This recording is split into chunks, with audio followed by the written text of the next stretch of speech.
नमस्कार दोस्तों, मैं हूं नीलेश और आपका स्वागत है एग्जाम गुरुजी के डेली करंट अफेयर्स में। और यहां पर हम नेशनल, इंटरनेशनल और मध्य प्रदेश से जुड़ी हुई सभी खबरें देखेंगे। शुरुआत करते हैं कल के करंट अफेयर्स के साथ कि हमने पिछले करंट अफेयर्स में क्या क्या देखा था।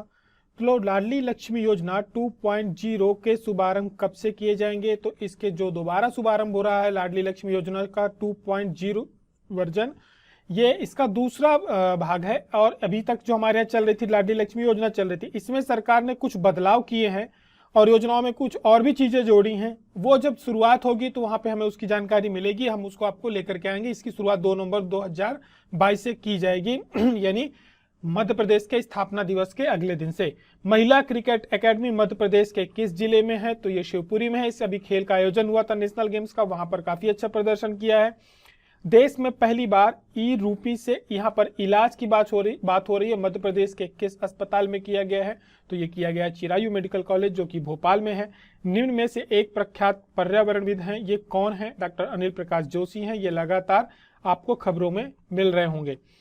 गजलक्ष्मी का मंदिर मध्य प्रदेश के किस शहर में है? ये मंदिर इसलिए भी थोड़ा सा खबरों में आ गया क्योंकि दिवाली का जो फेस्टिवल है हमारे यहाँ माँ लक्ष्मी के फेस्टिवल से जुड़ा हुआ है। और ये जो मंदिर है ये उज्जैन में है और ये विश्व का एकमात्र मंदिर है, ऐसा कहा जाता है।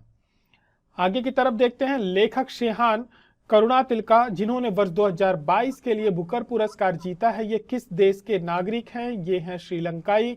T20 विश्व कप में डेब्यू करने वाले सबसे युवा खिलाड़ी जो है वो कौन है? अयान खान है। और ये किस टीम के हैं? यूएई के हैं। प्रोफेसर बारबरा मेटकॉफ को सर सैयद उत्कृष्टता पुरस्कार 2022 से सम्मानित किया गया है। ये किस देश की नागरिक है? ये अमेरिकी इतिहासकार हैं। वैश्विक बहुआयामी गरीबी सूचकांक यानी MPI 2022 के अनुसार भारत की कितनी आबादी जो है गरीबी के दायरे में आती है, तो वो 22.8 करोड़ है। विश्व चैंपियन कार्लसन को हराने वाले सबसे युवा खिलाड़ी कौन है? तो वो है डी मुकेश, तमिलनाडु के रहने वाले हैं। शुरुआत करते हैं आज के करंट अफेयर्स के साथ और पहला प्रश्न ये रहा, मध्य प्रदेश को प्रधानमंत्री आवास योजना शहरी में बेस्ट परफॉर्मिंग स्टेट अवार्ड श्रेणी में कौन सा स्थान दिया गया है? प्रथम दिया गया है, द्वितीय दिया गया है, तृतीय दिया गया है या चतुर्थ दिया गया है? तो इसका राइट आंसर क्या होगा? इसका राइट आंसर द्वितीय होगा। डिटेल देख लेते हैं। अभी हाल ही में क्या हुआ है, गुजरात में मध्य प्रदेश को प्रधानमंत्री आवास योजना शहरी में बेस्ट परफॉर्मिंग स्टेट अवार्ड श्रेणी में दूसरा स्थान दिया गया है। वहीं PMY अवार्ड 2021 में 150 डेज चैलेंज में मध्य प्रदेश को उत्कृष्ट प्रदर्शन के आधार पर कुल कितने अवार्ड प्राप्त हुए हैं? तो 8 अवार्ड प्राप्त हुए हैं। म्युनिसिपल अवार्ड की बात करी जाए तो सिटी लेवल पे जो बेस्ट परफॉर्मिंग म्युनिसिपल अवार्ड मिला है वो नगर पालिका निगम जो है देवास को द्वितीय स्थान मिला है। वहीं बेस्ट परफॉर्मिंग म्युनिसिपल काउंसिल में नगर पालिका परिषद गोहद जो कि भिंड जिला की एक तहसील है उसको भी द्वितीय स्थान मिला है। बेस्ट परफॉर्मिंग नगर पंचायत में बात करी जाए तो जोबट को मिला है। जोबट जो है अलीराजपुर का जिला है, इसको प्रथम स्थान मिला है।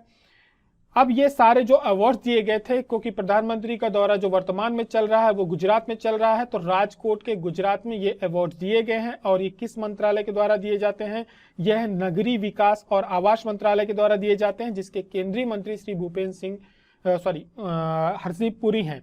अब इंडियन अर्बन हाउसिंग कंक्लेव में नगरीय विकास में जब अवार्ड दिए गए तो ये सारे के सारे जो अवार्ड लिए किसने मध्य प्रदेश की तरफ से? तो जो हमारे यहाँ के नगरीय विकास आवास मंत्री हैं भूपेंद्र सिंह ने लिए हैं। ये मध्य प्रदेश के नगरीय विकास आवास मंत्री हैं। वहीं पे भारत कौन है? हर्षदीप पुरी हैं। आगे की तरफ बढ़ते हैं, देखते हैं प्रश्न क्रमांक 2। प्रश्न क्रमांक 2 है, मध्य प्रदेश में कितने नगरों में खेलो इंडिया यूथ गेम्स 2022 की गतिविधियां आयोजित की जाएंगी? आपको पता है कि मध्य प्रदेश में खेलो इंडिया यूथ गेम्स 2022 का आयोजन होने वाला है। अब इसके प्रमोशंस के लिए और खिलाड़ियों के चयन के लिए गतिविधियों का आयोजन किया जाएगा। तो मध्य प्रदेश के कितने नगरों में किया जाएगा? 5 में, 8 में, 7 में या 3 में? तो इसका राइट आंसर होगा मध्य प्रदेश के 8 जिलों में इसका आयोजन किया जाएगा। यूथ गेम्स 2022 मध्य प्रदेश में होने वाले हैं, गतिविधियां 8 जिलों में होंगी। अब इसका क्या है, आज 20 तारीख को इसकी लॉन्चिंग कर दी गई है। मध्य प्रदेश के जो मुख्यमंत्री हैं शिवराज सिंह चौहान, भारत के जो खेल मंत्री हैं श्री अनुराग ठाकुर, और यहाँ पे जो मसाल लिए हुए हैं ये है मध्य प्रदेश की युवा एवं खेल मंत्रालय की मंत्री यशोधरा राजे सिंधिया। राज्य सरकार ने इसके लिए कितने करोड़ का बजट अलॉट किया है? तो 215 करोड़ का बजट स्वीकृत किया है। और साथ ही साथ जो खेलो इंडिया गेम्स हैं इसमें मध्य प्रदेश का जो गेम है मलखम्ब उसको भी स्थान दिया गया है, सम्मिलित किया गया है। और ये 8 जिले कौन कौन से जहां पे इन खेलों का आयोजन होगा? भोपाल में होगा, इंदौर में होगा, जबलपुर में होगा, ग्वालियर में होगा, उज्जैन में होगा।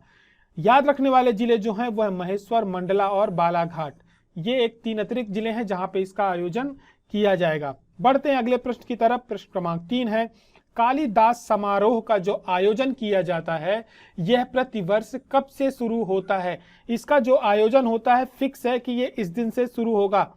आपको ये बताना है, ये कई बार पेपर में पूछ लिया जाता है कि इसका आयोजन कब से होता है, या इस महाशिवरात्रि का पर्व के समय पे मनाया जाता है, हमें ये पता होता है, लेकिन ये कब मनाया जाता है, ऐसे बहुत सारी चीजें पूछ ली जाती। तो धनतेरस में, दिवाली में, देव प्रबोधिनी एकादशी में या भाई दूज में?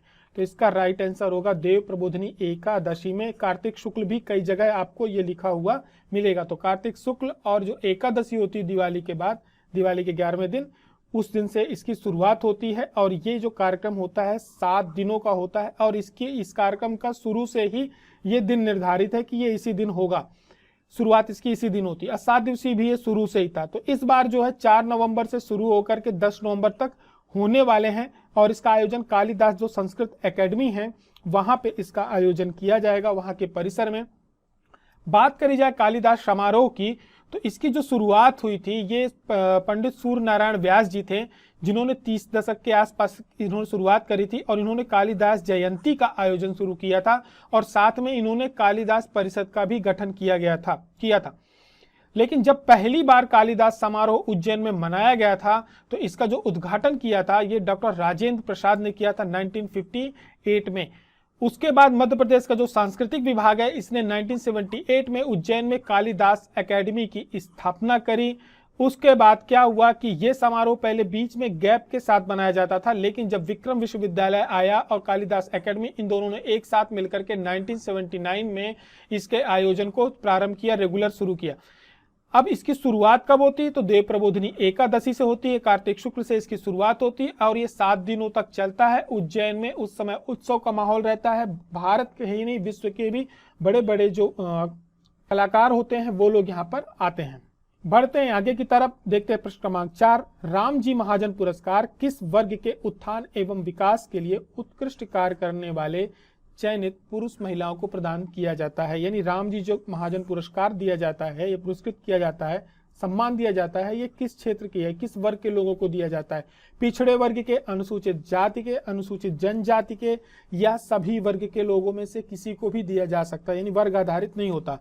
तो इसका राइट आंसर होगा पिछड़े वर्ग के व्यक्ति को यह पुरस्कार दिया जाता है। यहाँ पे हम डिटेल देख लेते। जो राम जी महाजन पुरस्कार है ये पिछड़े वर्ग के उत्थान में, यानी उधर पिछड़े वर्ग के लोगों के लिए जो कार्य करता है, सामाजिक कार्य करता है और उनके उत्थान के लिए कार्य करता है, वहां से किसी भी पुरुष या महिला को दिया जा सकता है। पुरस्कार में 1 लाख रुपए की राशि दी जाती है, साथ में प्रशस्ति पत्र दिया जाता है। अब इसमें तरीका ये होता है कि 8 पुरुष और 8 महिलाओं को ये पुरस्कार दिया जाता है। वहीं पे इसमें एक पुरस्कार और जोड़ दिया गया है जो कि 2016-17 से प्रारंभ किया है, वो है सावित्रीबाई फूले राज्य पुरस्कार। ये 2016-17 से ये भी एक महिला समाज सेवी को दिया जाता है।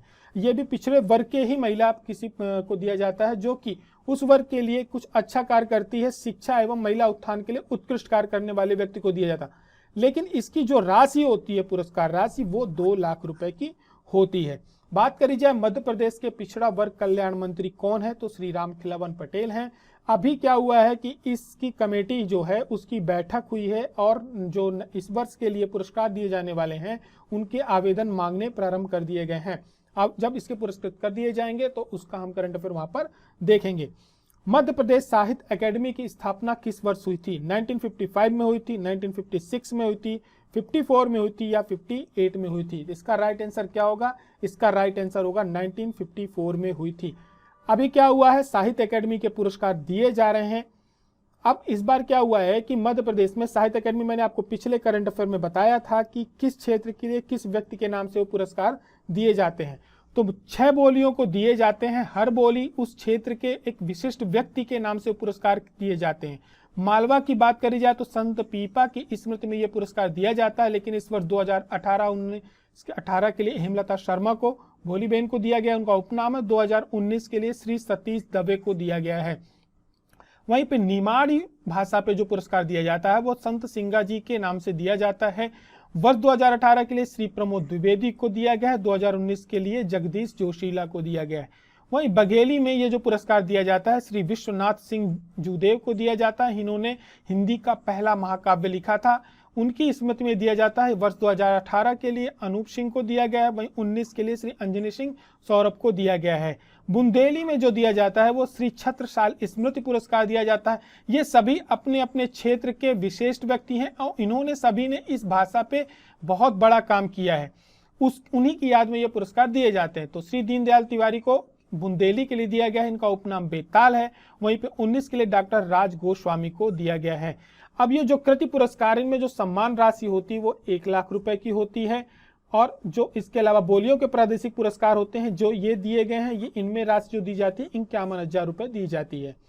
बात करी जाए साहित्य अकेडमी की स्थापना कब हुई थी, तो 1954 में हुई थी। जब इसकी स्थापना हुई थी तो उस समय इसका जो मुख्यालय था वो नागपुर था, वर्तमान में भोपाल है। आगे की तरफ बढ़ते हैं और यहाँ से हमारे राष्ट्रीय और अंतर्राष्ट्रीय के करंट अफेयर्स स्टार्ट होते हैं। आपको यहाँ पे परिवर्तन दिख जाएगा, ये हमने कर दिया है। जो एमपी के करंट अफेयर्स रहेंगे वहां पे आपको ऊपर मध्य प्रदेश लिखा हुआ मिलेगा। जहां नेशनल और इंटरनेशनल की बात आएगी तो वहां पे आपको national and international current affair दिखेगा। निहोंसु निम्न में से किस देश का एक मादक पेय है जिसके भौगोलिक संकेतक यानी जीआई टैग देने की मांग की गई है उस देश के द्वारा, और ये पहली बार हो रहा है। यह प्रश्न कई प्रकार से पूछा जा सकता है। एक प्रश्न ये भी बन सकता है कि आपको ये दे दिया जाए निहोंसु क्या है, एक प्रकार का मादक है या कोई जीव है, ठीक है, या किसी देश का नाम है या किसी व्यक्ति का नाम है। तो इसका राइट आंसर क्या होगा, चीन, जापान, भूटान, दक्षिण कोरिया। तो इसका राइट आंसर होगा जापान। ये अपने आप में खबर है क्योंकि जापान का जो दूतावास है इसने अभी भारत में जीआई टैग देने की मांग की है, ठीक है। और ये एक प्रकार का जो निहोंसु है ये मादक पेय है, लेकिन ये जापान की संस्कृति से जुड़ा हुआ है, ठीक है। जापान में जो है इसे एक बहुत ही विशेष मूल्यवान पेय के रूप में माना जाता है, और ये जो बनता है ये चावल से बनता है, और इसका क्या होता है, किण्वन विधि के द्वारा इसको तैयार किया जाता है। अब वहां पर क्या है कि जैसे हमारे यहाँ भी बहुत सारे ऐसे पर्व मनाए जाते हैं, हमारे यहाँ आदिवासी समाज के द्वारा भी बनाए जाते हैं, खासतौर से नॉर्थ ईस्ट में भी ऐसे पेय पदार्थों का प्रयोग किया जाता है। अब क्या है, इनके यहाँ भी जब कोई शादी होता है या अंतिम संस्कार होता है या कोई विशेष अवसर होते हैं वहां पे इनको क्या है, निहोंसु का सेवन किया जाता है। अब इसकी जो शुरुआत हुई थी इसका औद्योगिक रूप से वो एडो कॉल में हुई थी 1603 से 1868, यानी ऐतिहासिक रूप से ये काफी महत्वपूर्ण हो जाता है जापान के लिए। अब इसकी बात करी जाए तो यदि निहोंसु का जो औद्योगिक विकास हुआ था ये एडो कॉल में यानी 1603 से 1868 के आसपास हुआ था। उस समय पे क्या हुआ था, एक टोई प्रणाली है जिसकी स्थापना की गई थी। टोई क्या है, एक व्यक्ति है जो शराब बनाने के लिए जिम्मेदार होता है, उसी के नाम पे ये प्रणाली मानी जाती है। अब इसकी जो तुलना की जाती है वो गिल्ड प्रणाली से की जाती है। अब क्या हुआ कि जो इसके पहले क्या था कि जो जापान की पूरी एक अर्थव्यवस्था थी वो किस पर आधारित थी, चावल पर आधारित थी, ठीक है। इसको मीजी अवधि कहा जाता है। मीजी अवधि वह अवधि कहलाती है जो अर्थव्यवस्था जब इनकी शुरुआत हुई अर्थव्यवस्था की, मौद्रिक अर्थव्यवस्था की, उसके स्थापना से पहले एक छोटा सा समय था, ठीक है। जी, इसको हम लोग अल्प विराम के रूप में बोलते हैं, अर्धविराम बोलते हैं। थोड़ा सा समय था, एक गैप था जब इस अवधि को ये लोग क्या बोलते हैं, मीजी अवधि बोलते हैं। उस समय पे जो जापान की अर्थव्यवस्था थी वो चावल आधारित थी। तो उसी समय पे इसका क्या हुआ, औद्योगिक रूप में इसका प्रयोग किया जाने लगा। अब निहोंसु का क्या है, उस समय पे कच्चे माल के रूप में चावल पे एक क्या होता है, कोजिकिन करके एक प्रकार का फंगल बीजाणु होता है और उसमें पानी की आवश्यकता होती है, फिर इसको तैयार किया जाता है। अब इसको हम ये कह सकते हैं सड़ाया जाता है धीरे धीरे बीजाणु के माध्यम से, तो वो क्या हो जाता है, नशीला हो जाता है। जैसे हमारे यहाँ महुए की बनती है शराब, उसका भी किण्वन पद्धति के द्वारा बनाया जाता है। ऐसे बहुत सी जौ की बनती है, उसमें भी इसका प्रयोग किया जाता है। तो यहाँ पर चावल से बनाया जाता है, अलग अलग तरीके होते हैं लेकिन उनमें किण्वन विधि का प्रयोग किया जाता है। तो उसी प्रकार से यहाँ पे अंगूर की भी इसी प्रकार से जो शुद्ध होती नेचुरल तरीके से जो बनाते हैं तो उसमें इसी प्रकार से बनाते हैं। अब क्या हुआ है कि जापान ने इसके जीआई टैग की मांग करी है कि ये भारत पे इसने अप्लाई किया है, और ये पहला देश है जिसने, एक बाहर का देश है जिसने हमारे यहाँ जीआई टैग के लिए डिमांड करी है। तो निहोंसु का नाम हमें याद रखना है क्योंकि अपने आप में एक बड़ी घटना है और ये प्रश्न में हमसे टकरा सकती है। नीति आयोग ने और CSIR ने मिलकर के लेड सीसा यानी विषाक्तता पे लेड और सीसा की एक रिपोर्ट प्रस्तुत करी है। उस रिपोर्ट में उन्होंने बहुत सारे कथन दिए हैं। उन कथनों में आपको ये बताना है इनमें से कौन कथन जो है सत्य है। जो सीसा यानी लेड विषाक्तता के कारण वैश्विक स्तर पे भारत स्वास्थ्य एवं आर्थिक क्षेत्र में सर्वाधिक प्रभावित होने वाला देश है। बिहार, उत्तर प्रदेश, मध्य प्रदेश, झारखंड, छत्तीसगढ़, आंध्र प्रदेश सीसा विषाक्तता के इस सर्वाधिक प्रभावित राज्यों में राज्य हैं। 23 राज्यों में सीसे का जो स्तर है वो मानक स्तर से अधिक है। इनमें से कौन से जो कथन है वो सही है? पहला और केवल तीसरा सही है, दूसरा या तीसरा सही है, या उपरोक्त सभी कथन सही है, या सभी के सभी कथन असत्य हैं? तो इसका राइट आंसर क्या होगा? इसका राइट आंसर होगा ये तीनों कथन सत्य हैं। हम यहाँ पे एक बार डिटेल देख लेते हैं। अभी क्या हुआ है कि जो नीति आयोग है और CSIR है, इन दोनों ने एक रिपोर्ट प्रस्तुत करी है लेड को लेकर के। आपने मैगी के विवाद को आप सभी के दिमाग में होगा कि मैगी एक समय काफी ज्यादा विवादों में आ गई थी, क्योंकि उसमें जो लेड की मात्रा थी, सीसे की मात्रा थी, वो जितनी एक मानक निर्धारित है उससे अधिक मात्रा में थी। लेड का कई बार प्रयोग बहुत सारी चीजों में, सौंदर्य प्रसाधन होते हैं, हमारे जो क्रीम वगैरह आती हैं, पाउडर आते हैं, और जो हमारे खाने पीने की चीज आती है, इनमें प्रयोग किया जाता है। लेकिन खाने पीने की चीजों में प्रयोग करने के पीछे भी कारण होते हैं। उसमें जो टेस्ट होता है उसमें थोड़ा सा अंतर आ जाता है, टेस्ट ज्यादा अच्छा होता है, लोगों को पसंद आता है। एक यूनिक टेस्ट बनाने के लिए इसका कई बार प्रयोग किया जाता है। मात्रा से ज्यादा इस्तेमाल किया जाता है, लेकिन जो उसको प्रिंट किया जाता है उस पर कम बताया जाता है। ठीक है, WHO की एक गाइडलाइन है, आप उससे ऊपर नहीं जा सकते उसके इस्तेमाल में। अब जो रिपोर्ट आई है उसमें उनका यह कहना है कि जो बिहार, मध्य प्रदेश, झारखंड, उत्तर प्रदेश, छत्तीसगढ़, आंध्र प्रदेश हैं, इन राज्यों में जो रक्त में सीसे का स्तर यानी BLL जो है ज्यादा पाया गया, यानी सर्वाधिक पाया गया। लेकिन ऐसा नहीं है केवल खाद्य पदार्थों के कारण है, इसमें प्रदूषण भी है। ठीक है, हमारे यहाँ जो धुआं होता है उसमें भी ये मिलता है। इसके अलावा मैंने आपको बताया सौंदर्य प्रसाधन में जो चीजें प्रयोग होती हैं उनमें भी मिलता है, खाने पीने की चीजों में भी ये पाया जाता है। तो बहुत सारे माध्यमों के द्वारा ये हमारे मध्य प्रदेश में और जो राज्य हैं इनमें भी इसकी जो मात्रा है वो अन्य राज्यों से ज्यादा पाई गई है। और ये जो मात्रा है ये हमारे लिए खराब स्वास्थ्य की एक संकेतक है, क्योंकि खासतौर से 5 वर्ष के जो कम उम्र के बच्चे होते हैं उसमें इसका प्रभाव बहुत तेजी से पड़ता है, और उनको जो न्यूरोलॉजिस्ट वाली प्रॉब्लम होती है, न्यूरोलॉजिकल प्रॉब्लम होती है, वो भी हो सकती है। इसका ब्रेन में काफी ज्यादा इफेक्ट पड़ता है। अब क्या होता है कि इसकी जो एक मात्रा निर्धारित की गई है 4.9 माइक्रोग्राम यानी DL निर्धारित की गई है, लेकिन यहाँ पर जो पाया गया है ये 5 माइक्रोग्राम प्रति डेसीलीटर से ऊपर है, यानी 5 माइक्रोग्राम से भी इसकी जो मात्रा है वो पाई गई है ऊपर, लेकिन इसकी मैक्सिमम इतनी रहनी चाहिए। तो अब ये क्या है कि नीति आयोग ने रिपोर्ट प्रस्तुत करी है, सरकार इस पर अध्ययन करेगी, और जो जितने भी ये हमारे यहाँ प्रोडक्ट यूज किए जा रहे हैं प्रदूषण के साथ, उन सभी पे सरकार क्या करेगी? ध्यान देगी। बढ़ते हैं अगले प्रश्न की तरफ। प्रश्न क्रमांक 8 है, निम्न में से किसे इंडियन प्रीमियर लीग यानी IPL का अध्यक्ष नियुक्त किया गया है? रोजर बिन्नी को, राजीव शुक्ला को, आशीष सेलार को, या अरुण धूमल को? इसका राइट आंसर क्या होगा? इसका राइट आंसर होगा अरुण धूमल है जो IPL के अध्यक्ष नियुक्त किए गए हैं। और वो अरुण धूमल ये हैं, आप इन्हें पहचान जाइए। ये है रोजर बिन्नी जो कि BCCI के नए अध्यक्ष होंगे। इन्होंने सौरव गांगुली की जगह ली है। ठीक है, इन्हें BCCI का अध्यक्ष नियुक्त किया गया है। वहीं पे जो जय शाह है ये BCCI के सचिव हैं, और जो राजीव शुक्ला है ये उपाध्यक्ष होंगे। तो BCCI के उपाध्यक्ष राजीव शुक्ला है, सचिव जय शाह है, और जो आशीष सेलार हैं इन्हें कोषाध्यक्ष नियुक्त किया गया है। इसके अलावा जो अरुण धूमल है ये इंडियन प्रीमियर लीग यानी IPL जो चलता है उसके अध्यक्ष होंगे, और IPL ने घोषणा करी है कि वो नेक्स्ट ईयर से महिलाओं के लिए भी IPL स्टार्ट करेगी, यानी महिला क्रिकेट टीम के लिए भी IPL स्टार्ट होने वाले हैं। बढ़ते हैं अगले प्रश्न की तरफ। ज्योति याराजी का संबंध किस खेल से है?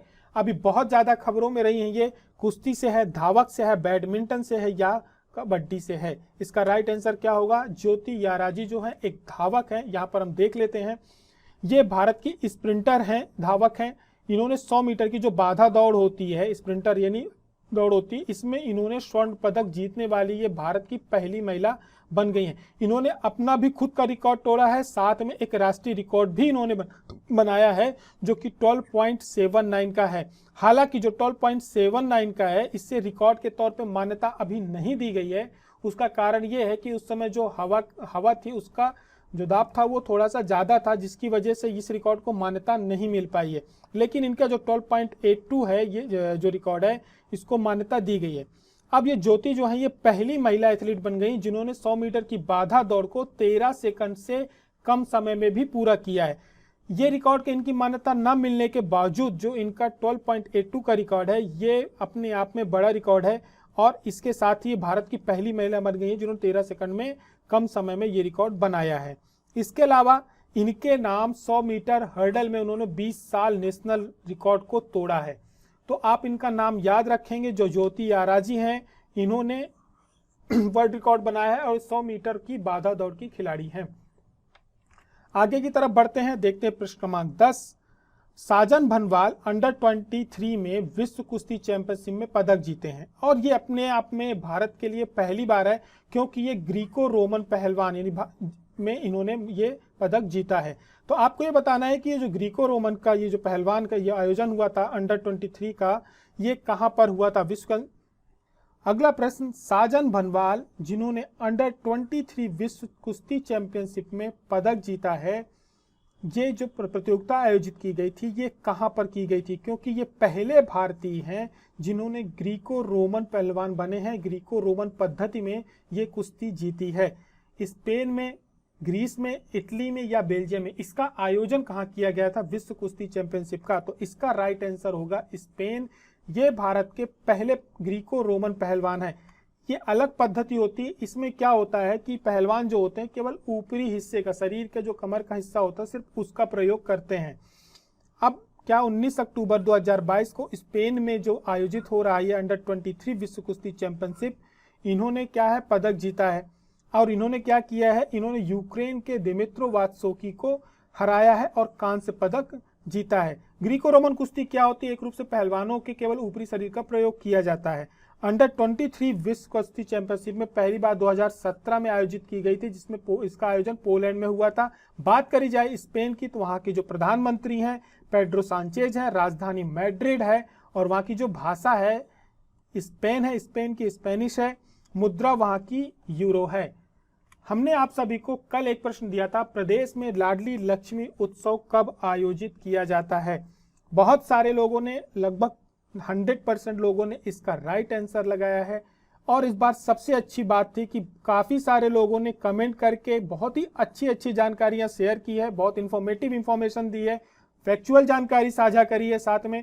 और इनमें से जो शनि है, आपका आंसर काफ़ी अच्छा था। साथ में प्रदीप और शमशेर, आपने भी बहुत बढ़िया प्रयास किया था। लड़कियों में निशा बंजारे हैं, इनका आंसर काफ़ी अच्छा था। इन्होंने जो है हिंदी में लिखा था, लेकिन उसमें उन्होंने ABCD का यूज किया था, फिर भी इनका आंसर बहुत बढ़िया था। अब इसका राइट आंसर क्या है, इसका राइट आंसर है, आप सभी को पता चल चुका है कि प्रदेश में जो लाडली लक्ष्मी उत्सव मनाया जाता है, एक सप्ताह उत्सव होता है, 9 दिनों के लगभग चलता है, 9 से 10 दिन तक, वो 2 से 11 मई तक चलता है। इसके बारे में ज़्यादा बताने की जरूरत नहीं है। नीचे कमेंट बॉक्स में लगभग सभी लोगों ने जो आंसर लगाए हैं राइट लगाए हैं और इन्फॉर्मेशन भी इफरात दे दी है, जो हमारे आने वाले सभी एग्जाम्स के लिए जरूरी है। ये क्वेश्चन देने के पीछे मकसद ये होता है कि जब आप जानकारी सर्च करते हैं तो आप एक बार उसको पढ़ते हैं, वो कहीं ना कहीं आप सभी को याद हो जाती है। मुझे इतना विश्वास है कि आप जब ये जानकारियां सर्च करके डाल रहे हैं, जो लोग भी करंट अफेयर्स में उनके कमेंट पढ़ रहे हैं, आने वाले समय पे उन्हें इन प्रश्नों को दोबारा से बहुत ज़्यादा दिमाग लगा करके याद करने की जरूरत नहीं पड़ेगी। धीरे धीरे ऐसे बहुत सारे फैक्ट्स हैं जो आपको खुद ब खुद याद हो जाएंगे। और हमारा टारगेट है कि हम हर महीने कम से कम आपके 30 दिनों में कम से कम नहीं तो 150 से 200 जो फैक्ट्स होते हैं वो आपके मजबूत कर दे। इसकी आपको जानकारी भी नहीं लगेगी। आपके 150 से लेकर 200 इससे ऊपर ही फैक्ट्स होंगे जो आपके मजबूत हो जाएंगे, क्योंकि हमारा टारगेट है कि आपको पर डे 30 क्वेश्चन देंगे। इसके साथ यदि आप 5 से 6 फैक्ट भी आप आप अपने कमेंट में बता रहे हैं, हम आपके साथ साझा कर रहे हैं, तो धीरे धीरे क्या है 200 फैक्ट तो वैसे ही याद हो जाएंगे। तो 2 मई से 11 मई तक लाडली लक्ष्मी उत्सव मनाया जाएगा और हमारे प्रदेश में 43 लाख लाडलियां हो गई, मतलब उनको जो है लाडली लक्ष्मी योजना का लाभ मिल चुका है। ये सरकार ने बनाया था और लाडली लक्ष्मी दिवस जो मनाया जाता है मध्य प्रदेश में वो 2 मई को बनाया जाता है और 2 नवंबर को 2.0 की शुरुआत होने वाली है। अब करंट अफेयर खत्म करने से पहले आज का करंट अफेयर, निम्न में से कौन विंध्य प्रदेश के प्रथम मुख्यमंत्री थे। आप सभी को इसका जो राइट आंसर है नीचे कमेंट करके बताना है। जिनका आंसर राइट होगा एग्जाम गुरुजी की तरफ से उनको लाइक मिल जाएगा, और जिन्होंने बढ़िया आंसर लिखा होगा इसके साथ साथ 4 से 5 जानकारियां भी यदि वो फैक्चुअल बिल्कुल इसके अकॉर्डिंग कुछ हमारा प्रश्न है उसके अकॉर्डिंग आंसर नीचे करेंगे, उनको एग्जाम गुरुजी की तरफ से हार्ट मिल जाएगा। आप सभी समझ जाएंगे कि ये आंसर अच्छे हैं, जिसको हार्ट दिया गया है और लाइक है वो सही है। लेकिन जो लोग भी करंट अफेयर आप सभी देख रहे हैं तो मेरा आप सभी को सुझाव रहेगा, एक बार जो डिटेल्स में आंसर होते हैं नीचे कमेंट में करते हैं आप उनको जरूर देखा करें, क्योंकि बहुत ही अच्छी जानकारी हमारे साथ के जितने भी हमारे साथी हैं वो शेयर करते हैं और मेहनत करके लाते हैं। हमें वहाँ पे एक इन्फॉर्मेशन ही मिलनी है, क्योंकि हम करंट अफेयर में अपनी जानकारी बढ़ाने ही आते हैं। और कई बार ऐसा होता है कि कुछ ऐसी जानकारियां भी मिल जाती हैं जो हमें काफ़ी खोजने के बाद मिलती हैं और गलत भी मिल जाती हैं, तो वहाँ पे ये वेरिफिकेशन भी हो जाएगा कि ये दी गई जानकारी सही है या गलत। लेकिन हमें यहाँ पर काफ़ी कुछ सीखने को ही मिलेगा। तो इसका राइट आंसर आप सभी लोग नीचे कमेंट करके बताएं। आपको करंट अफेयर कैसा लग रहा है नीचे कमेंट करके वो जरूर बताएं, और यदि आपको पसंद आ रहा है तो शेयर करना मत भूलें, क्योंकि हमें जितना हमारा टारगेट था कि हम अगले 10 दिन में करंट अफेयर वो टच कर लेंगे, उससे थोड़ा सा अभी पीछे चल रहे हैं। आशा है आप सभी लोग इसमें सहयोग करेंगे। लेकिन जो लोग राइट आंसर करते हैं, मेरा आप सभी लोगों को सुझाव है उनके आंसर को भी आप सभी लोग जो देखते हैं एक बार लाइक जरूर कर दिया करें। फिर हमारी मुलाकात होती है अगले करंट अफेयर्स के साथ, तब तक आप सभी अपना ध्यान रखें। जय हिंद, जय भारत।